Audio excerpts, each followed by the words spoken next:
ఇద్దరమే.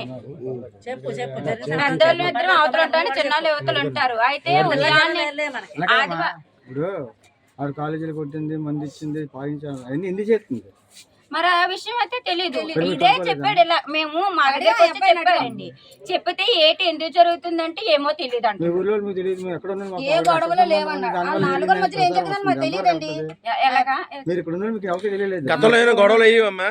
గతంలో ఏమైనా ఇద్దరికి గొడవలు ఏమైనా అయ్యవా? అంటే వాళ్ళ భార్య భర్తలు ఇద్దరు ఎప్పుడు అలాగే కీచులాడుకుంటూనే ఉంటారు. అలా కదమ్మా, మనం ఎక్కడ ఉన్నా మాకు ఇన్ఫర్మేషన్ వచ్చింది, లోకల్ అందరూ ఉంటారు. మాకు వచ్చిన ఇన్ఫర్మేషన్ ఏంటంటే దేని గురించి, డబ్బుల గురించా, దేని గురించి గొడవ చంపేసింది అంటారు.